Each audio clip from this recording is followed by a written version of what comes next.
So yeah, now that we're in the space, obviously looking to really grow from here. And Jeremiah, your opinion, kind of going through this once before with the Charlotte office years ago, if you can remember that long.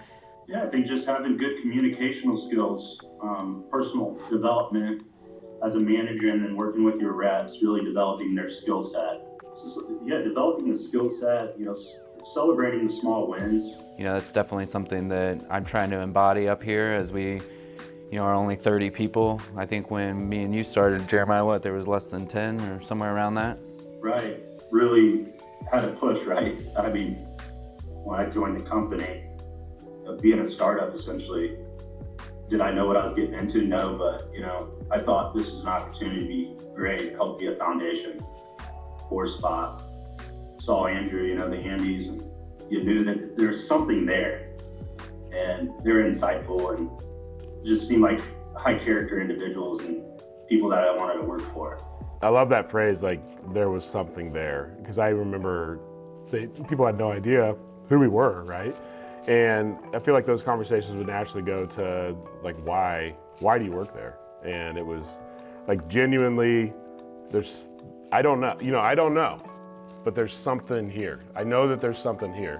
When Jeremiah was looking for someone to come on as his CSR, remember where we went? Yeah, man. I was like, I'm a hot shot. I'm like, yeah, Blair, I'm looking for someone in a role to help with support. Let's go to Applebee's, man. And then he proceeds to just lay it out on the line. He's like, it is not gonna be easy. It's gonna be a lot of hard work. Like, he literally told me everything to make me not want to do the job. And I'm like, well, they do pay money, correct? And what was that situation where you had to go for your customer? Didn't you drive to go? Yeah, one of the things we always talk about, right, is being more than a broker. And I love going back to that scenario. So I got a phone call. This was probably, I was probably 2 years in. And I had a customer where I was on site at their facility. And I got a phone call at like 3 a.m. I had this load that was supposed to go up to Michigan that it was something that was severe enough that they were not going to be there. So, and I answered the phone and I talked to the guy. He's like, I'm sorry, we're not going to be able to pick this up. Just right away, the customer's like, that's not going to work. And I remember sitting there, I'm like, I don't know what to do. He goes, can't somebody just bring the stuff to me in Fort Wayne and then I'll take it the rest of the way? I was just like, you know what? Yes. Yeah, sure. I can do that for sure.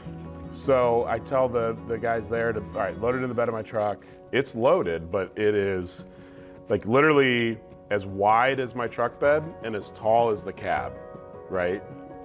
So I just look at that and subconsciously I'm like, there's no way this is fitting in this guy's Suburban. But, I take off, get up there, meet him. I mean, immediately he goes, what are we gonna do with this? I'm like, I know, it's not fitting in your, I'll take it the rest of the way. We always preach being more than a broker, and I was like, at the end of the day, the freight had to get there. This was the best solution. We always talked about too, it's just more than a broker, but don't let our problems become our customers' emergencies. Blair, thinking about Amcor when we were working with them, if we had freight to cover, it was 10 p.m., we were still at the office covering the freight. Were we thrilled about it? No, but it had to get done. Who'd have thought one talk at Applebee's led to this? Here they are, running 2 satellite offices for Spot. What pointers or what can you say as far as what led to the success of the Charlotte office? So nothing is given to you, so you got a reputation to uphold. You want to be amongst the satellite offices, in my opinion, seen as that number one office, right?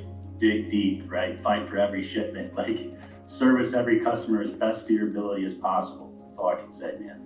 Well, Jeremiah, I appreciate you hopping on with us today. It's always a pleasure talking to you and reminiscing about the old days. And, it seems like yesterday, but it also seems like a lifetime ago at times. But, I wouldn't trade it for the world, and I'm happy to have the friends that I've had along the way. So.